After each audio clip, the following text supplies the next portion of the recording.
Imagine Tehran in the mid-1970s, a city of contrasts, caught between two worlds.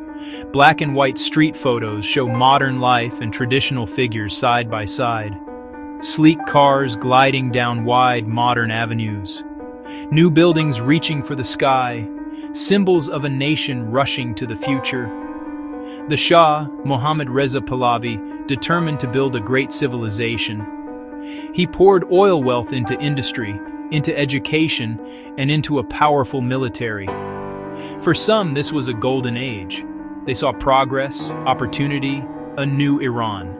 They embraced Western fashion, music, ideas. This was one face of Tehran, but another face was hidden from the cameras. Older alleyways where something different grew. Many felt left behind by rapid change.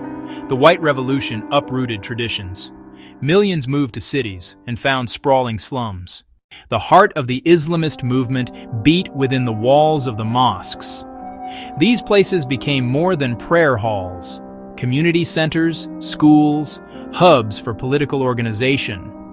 Clerics loyal to Khomeini spoke against the Shah, corruption, social injustice, and the erosion of Islamic values. Savak watched everywhere, but they could not silence every mosque in every town and village. The movement found a powerful ally in the bazaaris.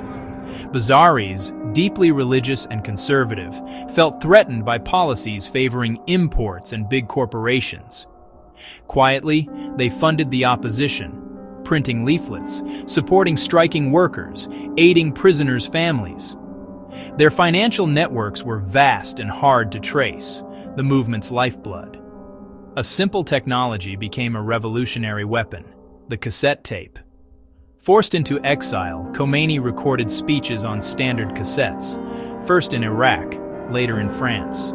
Smugglers carried them into Iran. Networks then copied thousands more, passed hand to hand, into homes, taxis, small shops. Khomeini's calm voice bypassed state radio and TV. Islam is politics, or it is nothing. The message was simple: independence from foreign powers, social justice for the poor, a return to Islamic law. It resonated with the devout, the ignored poor, and nationalists resentful of American influence. The Shah's vision was to transform Iran into a modern, secular, industrial power, like the West. The White Revolution brought women's suffrage, expanded literacy, and nationalized industries. Dams, roads, factories, on the surface, progressive.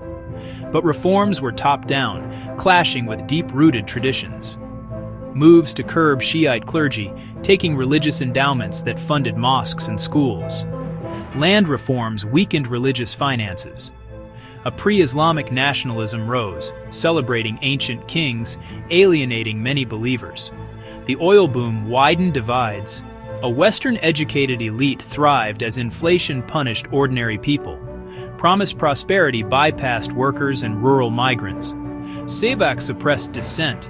Arrests, torture, executions drove opposition underground. The fallen became martyrs. Khomeini's tapes framed the Shah as a tyranny that must be overthrown. By 1978, quiet discontent became open defiance. Protests escalated and crackdowns followed. Mourning every 40 days sparked even larger marches. From Qom to Tabriz to cities across Iran, the movement spread. What began as student gatherings swelled into mass demonstrations of every class. A general strike became decisive. Workplaces joined the streets. 37,000 oil workers walked off, crippling the economy and state revenues.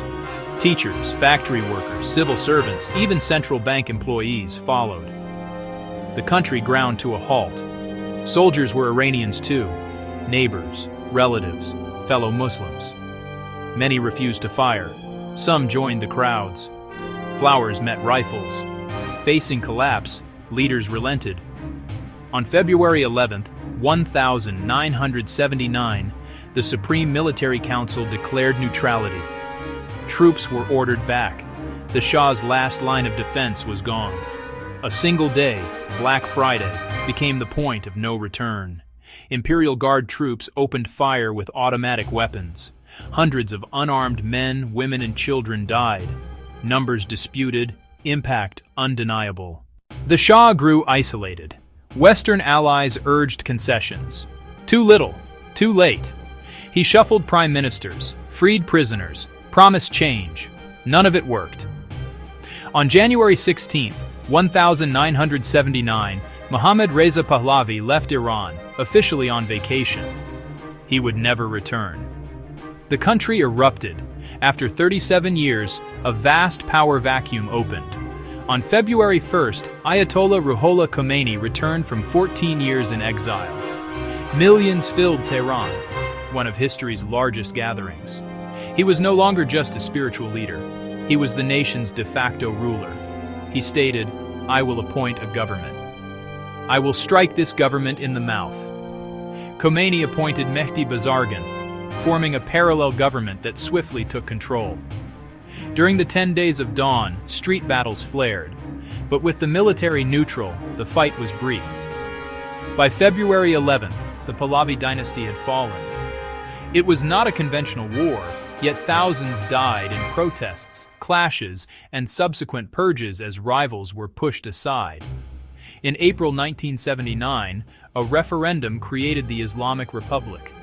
Power fell not to invasion but to faith, discontent, and organization, from cassette tapes to mosque networks to mass strikes. The Iranian Revolution showed how societies can be transformed from within. Could similar uprisings happen today? Subscribe for more history deep dives.